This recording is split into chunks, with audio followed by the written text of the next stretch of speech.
Cek. Ya, halo semuanya. Di video kali ini gue mau ngebahas tentang pola barisan gitu.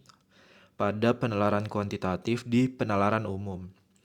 Ya, mungkin kita semua udah akrab banget nih sama yang pola barisan karena memang dari SMA ya, di matematika wajib kita biasanya udah belajar tentang pola barisan aritmatika ataupun geometri juga gitu.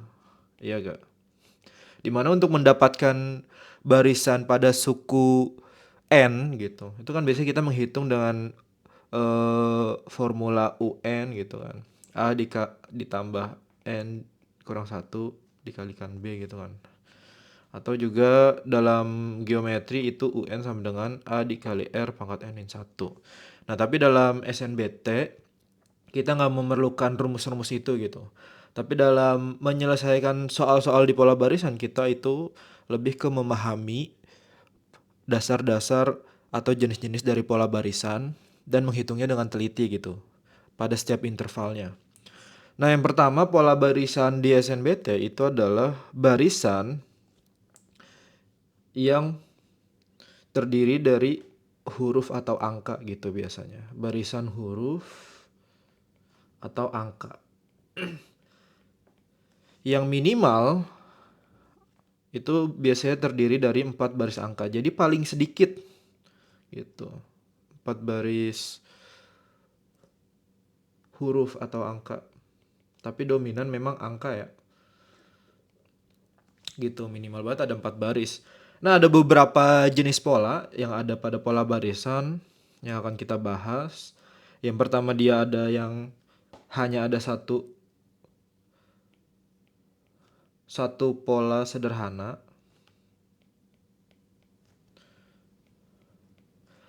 Terus ada 2 pola di mana dia nanti dilengkap satu gitu. Ada juga yang dia bahkan punya 3 pola di mana nanti dia melengkap 2 baris gitu, lengkap 2. Bentar, kita geser dikit.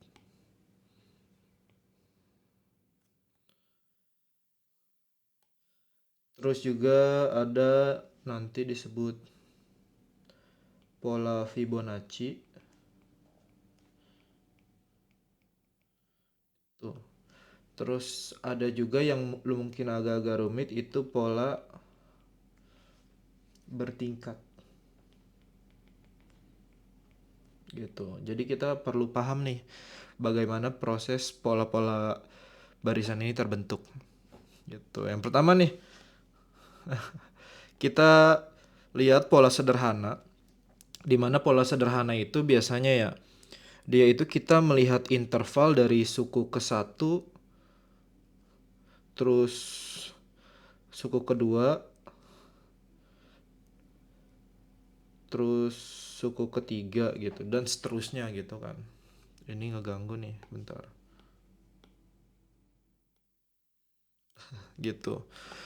Gimana nih, ini ada contoh soal 1357. Nah, kita lihat selisihnya atau intervalnya dari suku pertama yaitu 1 ke 3. Nah, ini kan selisihnya ada plus 2. Begitu juga selanjutnya ini plus 2, 5 ke 7 dia plus 2. Maka pola selanjutnya harusnya plus 2, yaitu 9. Gitu. Nah, selanjutnya nih, dia ada 2, 4, 7, 11. Ini agak banyak angkanya. 2 ke 4 itu plus 2. Kita lihat nih intervalnya atau selisihnya. 4 ke 7 itu dia plus 2 juga. Sorry. Plus 3, selanjutnya plus 4, 7 ke 11. Nah, 11 ke 13 kita lihat. Oh, ternyata plus 2. Balik lagi ke awal. 13 ke 16 itu ditambah 3. 16 ke 20 itu adalah plus 4. Jadi kalau kita perhatiin, dia pola sederhana tapi dia berulang. 2, 3, 4 gitu kan. Plus 2, plus 3, plus 4. Maka kemungkinan besarnya pola selanjutnya dia akan berulang lagi kan.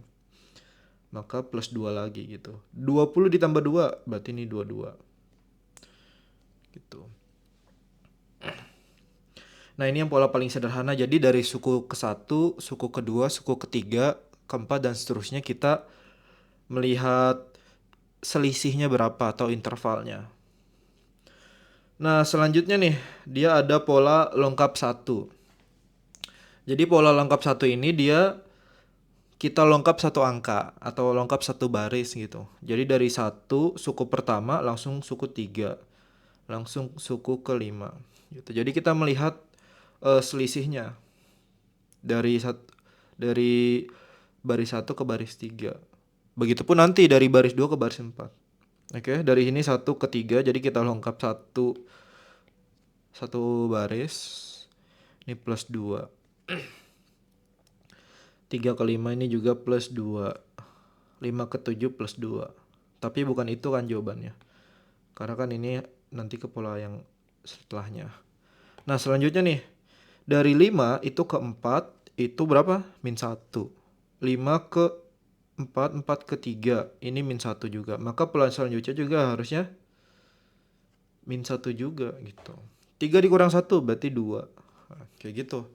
Nah, ini jenis pola yang kedua. Salah satu karakteristiknya biasanya dia punya jumlah angka yang relatif lebih banyak gitu. Karena kan ada dua pola gitu. Jadi yang dimaksud dua pola adalah pola yang pertama ini tadi gitu. Dari suku pertama, ketiga, suku kelima gitu. Pola yang kedua adalah pola yang di atasnya ini atau di sampingnya ini gitu. Jadi ada dua pola. Selanjutnya, begitupun ini dia 1 ke 2 selisihnya berapa nih? Ada juga 2 ke 4. Nah, kalau dari sini kan kita bisa lihat ya. Salah satu cara untuk mengetahui operasi bilangan yang kita pakai, karena kan dia nggak hanya penjumlahan, pengurangan kan. Bisa juga dia ada perkalian, bisa juga ada pembagian gitu. Atau bahkan juga ada perpangkatan atau faktor, walaupun mungkin jarang banget gitu. Bisa juga dia perkalian. Kita bisa melihat potensi perkalian itu ketika apa? Ketika ada lonjakan nilai ya atau lonjakan angkanya gitu. Ini kan dari satuan, satuan, satuan 10, 4, tapi tiba-tiba di belakang ada 14, 16. Ini kan lonjakan angkanya lumayan jauh ya dari 4 ke belasan.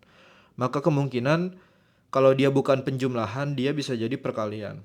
Kalau misalkan kita lihat nih, coba pakai penjumlahan. Ini plus 1, ini plus 2. Terus nanti 4 ke sini. Nah, ini kan apa namanya cukup agak membingungkan gitu. Nilainya berapa? Gitu. Apa mungkin plus 3? Kalau plus 3 kita coba misalkan. Jadi 4 ke sini berarti 7. 7 ke 16 itu 9. Nah, ini kan jadi nggak masuk akal kan. Jadi plus 1, plus 2, plus 3, plus 9 gitu. 9-nya dari mana? Maka kemungkinan bukan itu pola yang tepat. Gitu. Jadi kita harus terbuka untuk segala kemungkinan ya. Dan harus cepat merespon gitu. Biar nggak terlalu banyak memakan waktu. Maka kemungkinan apa? Kalau bukan pertambahan, perkalian, nah itu kali 2 kan.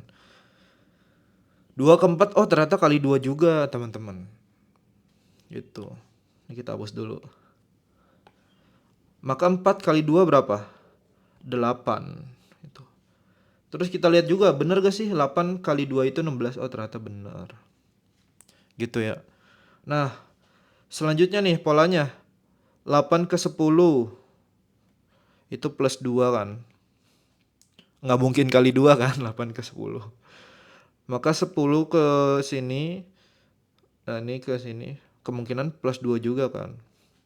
Itu berarti 12. 12 ditambah 2, oh ternyata benar 14. 14 tambah 2, 16. Kayak gitu ya teman-teman ya. Jadi bisa aja polanya itu beda antara atas dan bawah. Atau antara pola satu dengan pola lainnya dalam jenis dua pola yang dia dilengkap satu. Oke, untuk selanjutnya kita lanjut di video yang selanjutnya.